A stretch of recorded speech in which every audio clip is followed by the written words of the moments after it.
அழைக்கப்பட்டாய்.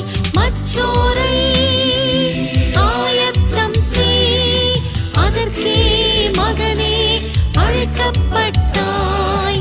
மற்றோரை ஆயத்தம் செய், அதற்கே மகளே அழைக்கப்பட்டாய். கிறிஸ்துவுக்குள் பிரியமானவர்களே, இயேசு கிறிஸ்துவின் இனிய நாமத்தில் உங்கள் யாவருக்கும் நற்செய்தி அறிவிக்கலாம் வாங்க ஊழியத்தின் சார்பில் உங்களை வாழ்த்துவதிலே நான் அதிக மகிழ்ச்சி அடைகிறேன். இந்த லெந்து காலம் அல்லது தபசு காலம் அல்லது இலையுதிர் காலம் என்று நாம் இந்த நாட்களை விசேஷ விதத்தில் அனுசரிக்கிறோம்.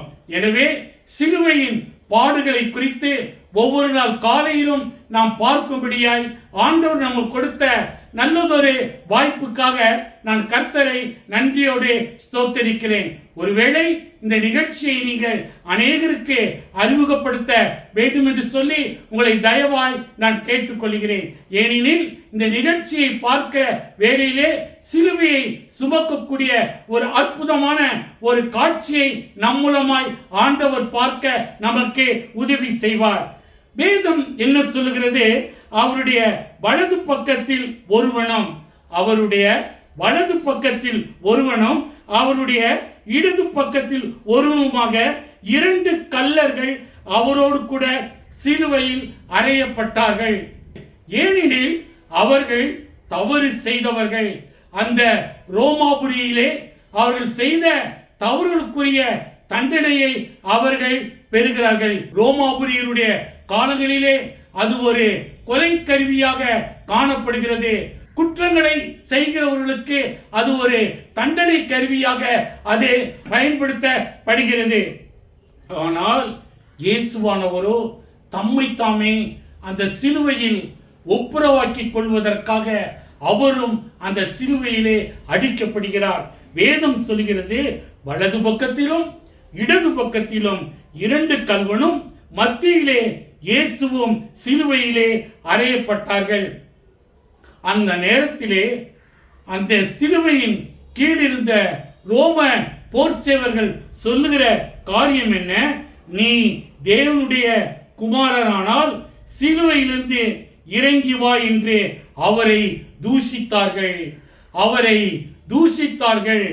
நீ தேவனுடைய குமாரன் என்று சொன்னால் சிலுவையிலிருந்து கீழே இறங்கி வா என்று அவரை தூஷித்தார்கள்.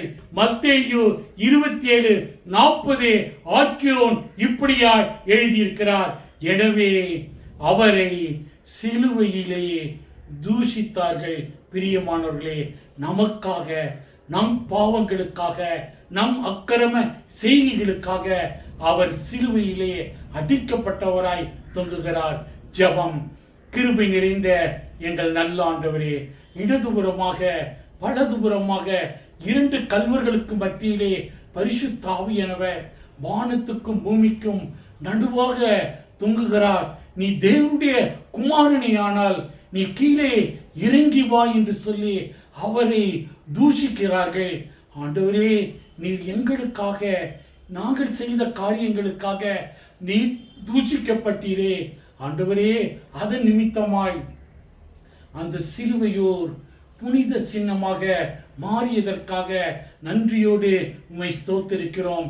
ஆண்டவரே, இந்த வார்த்தையை கேட்கின்ற ஒவ்வொருவரையும் நீர் விசேஷ விதத்தில் ஆசீர்வதிக்க வேண்டும் என்று இயேசு கிறிஸ்துவின் இனிய நாமத்தின் பேரில் கேட்கிறோம் எங்கள் ஜீவனுள்ள பரம தகப்பனே, ஆமேன்.